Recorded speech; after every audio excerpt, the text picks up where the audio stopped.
అనేకమైన మాటలు అక్కడ మనకు దొరుకుతాయి. అందులో ఒక మాట ఏంటంటే, నీకు పుట్టిన వారిని నేను ఆశీర్వదించెదను. బైబిల్ ఏమని తెలియజేస్తుందంటే, సంతానము దేవుడి ఇచ్చు బహుమానము. కుమారుడు కానీ కుమార్తె కానీ దేవుడు మనకు బహుమానం ఇచ్చిన పిల్లల కొరకు ప్రార్థన చేయాలి. యోబును తెలియని వారంటూ ఎవరు లేరు. యోబు గ్రంథం 1వ అధ్యాయములో ఉజు దేశమందు యోబు అని ఒక మనుష్యుడు ఉండెను. దేవుని యందు భయభక్తులు కలిగిన వాడు, చెడుతనం విసర్జించిన వాడు, న్యాయవంతుడు, యథార్థవంతుడు, తూర్పు దిక్కు జనులలో అతడే గొప్పవాడై ఉండెను అనే మాట మనం చూస్తాం. తూర్పు దిక్కు జనులలో అత్యంత ధనవంతుడు యోబు. పెద్ద కుటుంబం, 7 కుమారులు, 3 కుమార్తెలు. యోబు కుమార్తెల వంటి సౌందర్యవంతురాళ్ళు ఆ దేశంలో వెతికినను కనబడలేదు అంట. కానీ సంపద మీద లేదు, కానీ యోబునకు మనసు సంతానం మీద మనసు ఉంది. యోబు గ్రంథం 1వ అధ్యాయం 5వ వచనములో, వారి వారి విందు దినములు పూర్తి కాగా యోబు తన పిల్లలు పాపము చేసి దేవుని కోపానికి, దేవుని శాపానికి, దేవుని ఉగ్రతకు ఎక్కడ గురి అవుతారో అని ధనవంతుడైన యోబు, యథార్థవంతుడైన యోబు, దేవుని యందు భయభక్తులు కలిగిన యోబు, చెడుతను విసర్జించిన యోబు అరుణోదయమే లేచి వారిని పవిత్రపరుచుచూ వచ్చెను. యోబు నిత్యము అలాగూ చేయిచూ ఉండెననే మాట మనం చూస్తాం. యోబు సంతానము కొరకే కాదు, 42వ అధ్యాయము 10వ వచనములో యోబు తన స్నేహితుల కొరకు కూడా ప్రార్థన చేసిననే మాట మనం చూస్తాం. ఫలితముగా యోబును మొదట ఆశీర్వదించిన దానికంటే 2 అధికముగా దేవుడు యోబును దీవించెను అనే మాట మనం చూస్తాం. విలాప వాక్యాలు 3వ అధ్యాయములో, సియోను కుమారి ప్రాకారమ, నీవు లేచి రేయి మొదటి జామున నీ పసిపిల్లల ప్రాణము కొరకు నీ చేతులు ఆయన తట్టు ఎత్తుము.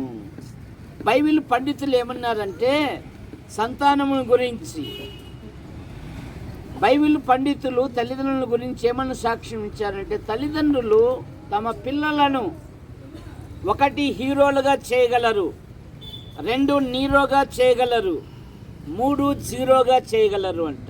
అమ్మాయి అసలే రంగు తక్కువ, వచ్చేవాడు సెలెక్షన్ చేసుకుంటాడో లేదో, 11 వరకు పండుకోమ్మ, కారణమేమి? కానీ యోబు, మోషే తల్లిదండ్రులు తమ సంతానమును హీరోలుగా చేశారు.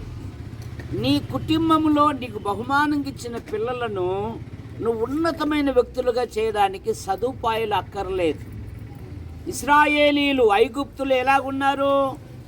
వారు శ్రమలో ఉన్నారు, బానిసత్వంలో ఉన్నారు, వారి మనసులను విసిగింపజేస్తున్నారు.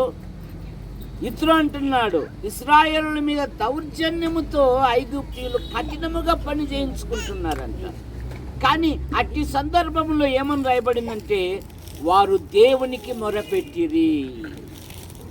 ఫలితముగా మోషే ఇశ్రాయేలులకు నాయకుడయ్యాడు, అహరోను ప్రధాన యాజకుడు అయ్యాడు, మిరియాము ప్రవక్తిగా.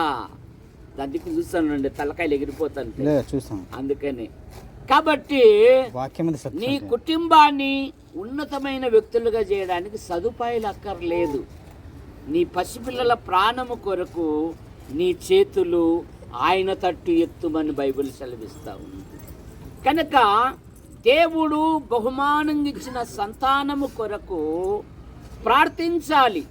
ప్రార్థించటం వలన నీ పిల్లలను దేవుడు ఉన్నతమైన వ్యక్తులుగా చేస్తాడు. మన ప్రభు అయిన యేసుక్రీస్తు వారు సిలువ మోయిస్తున్న సందర్భములో యెరూషలేము తల్లులు వచ్చి కన్నీరు కార్చగా ప్రేమగల దేవుడు ఏమన్నాడు, అమ్మా నా కోసము కాదు, మీకోసము మీ పిల్లల కోసము ప్రార్థించండి. కనుక సంతానము వృద్ధి చెందాలంటే తల్లిదండ్రులు ప్రార్థించాలి. దావీదు ఎవరు? అత్యంత బలాఢ్యుడు. దావీదు కత్తి పట్టాడంటే సింహపు గుండె ధైర్యము కలిగిన వాడు కూడా దిగులొందుతారంట. కానీ 2 సమూయేలు గ్రంథం 7వ అధ్యాయం 29వ వచనంలో దావీదు తన కుటుంబం కొరకు ప్రార్థన చేస్తున్నాడు. దయచేసి నిదాసుడైన నా కుటుంబము నిత్యము నీ సన్నిధిలో ఉండునట్లు దానిని ఆశీర్వదించుము. యెహోవా నా ప్రభువా, నీవు సెలవిచ్చి ఉన్నావు, నీ ఆశీర్వాదము నుండి నా కుటుంబము నిత్యము ఆశీర్వదించబడునుగా అనే మాట మనం చూస్తాం. కనుక ఇక్కడున్న వారు సంతానము కొరకు ప్రార్థించాలి. అమెరికా దేశానికి 16వ అధ్యక్షుడు అబ్రహాం లింకన్ ఆయన ఒక మాట అన్నాడు, నా తల్లి వంటి తల్లి ప్రతి యవనస్తుడికి ఉంటే ఈ ప్రపంచంలో జైలే అక్కర్లేదు అన్నాడు. చూసారా? కనుక పిల్లల కొరకు ప్రార్థన చేయాలి. ఈ మొబైల్ వచ్చినాక మాటలు లేవు, తల్లిదండ్రులకు పిల్లలకు మాటలు లేవు, పిల్లలకు తల్లిదండ్రులకు మాటలు లేవు. చిన్నప్పుడు మేము ఆ కృష్ణాయిల బుడ్డి కాలంలో ఉన్నప్పుడు మా తల్లిదండ్రులు అన్నం అయితేనే అరే ప్రార్థన చేసుకుందాం రా అనేవాళ్ళు.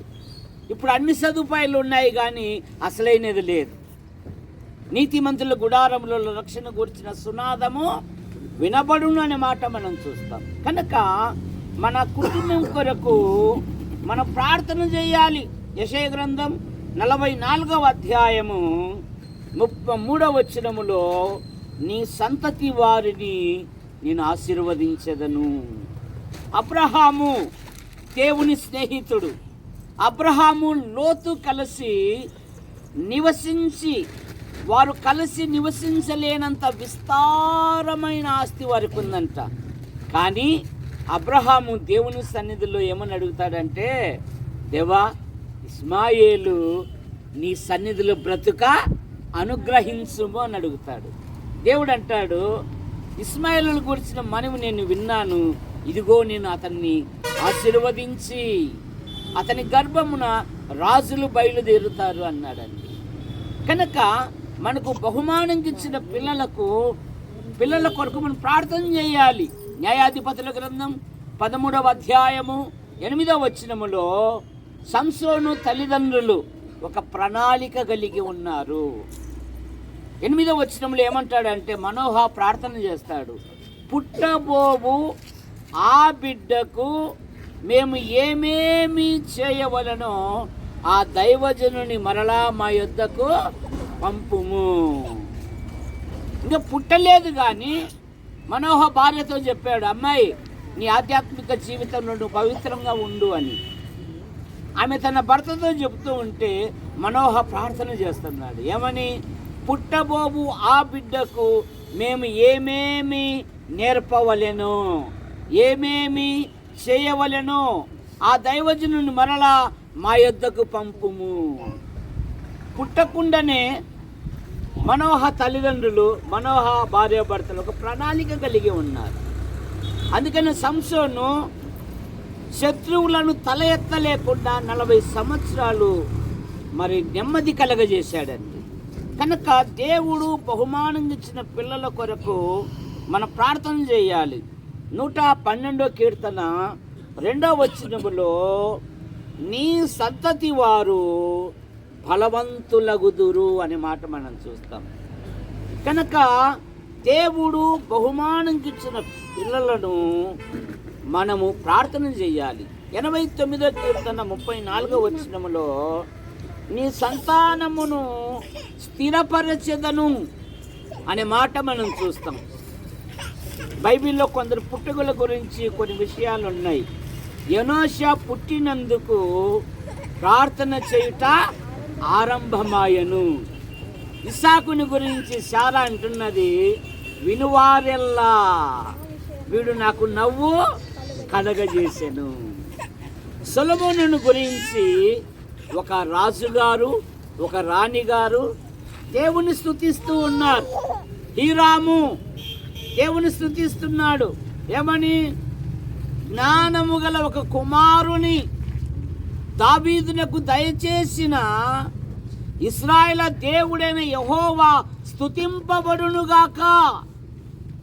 షెబా దేశపు రాణి కూడా జ్ఞానము గల ఒక కుమారుని దయచేసినందుకు ఇశ్రాయేలు దేవుడైన యెహోవా స్తుతింపబడునుగాక అని దీవించి 103వ కీర్తన 38వ వచనములో ఆయన వారిని ఆశీర్వదించును. హోషేయ గ్రంథం 14:5లో నేను అతన్ని వృద్ధిపరిచెదను. ఇంకా ఈ సమూహములో మానవుడు పాపములో పుట్టి, పాపములో పెరిగి, పాపములో జీవిస్తూ, పాప పరిహారము కొరకై అనాది నుండి అనేకమైన ప్రయత్నములు చేయుచున్నాడు. మానవ ప్రయత్నములు దేవుని దృష్టిలో మురికి పేలికలు గనక దేవుడే లోకమును ప్రేమించి యేసుక్రీస్తు నామములో భూలోకానికి వచ్చి సర్వ ప్రజల పాప నివారణ కొరకై ఆయన శిలువలో బలియాగమయ్యాడు. యోహాను సువార్త 5:24లో నా మాట విని నన్ను పంపిన వాని యందు విశ్వాసముంచు ప్రతివాడు నిత్య జీవము గలవాడు. కనుక ప్రభు అయిన యేసుని అంగీకరించడం వలన ప్రభు అయిన యేసుక్రీస్తు వారు అన్నారు, నేనే మార్గము, సత్యము, జీవమునై ఉన్నారు, నా ద్వారా తప్ప ఎవరును దేవుని యొద్దకు రాలేరు.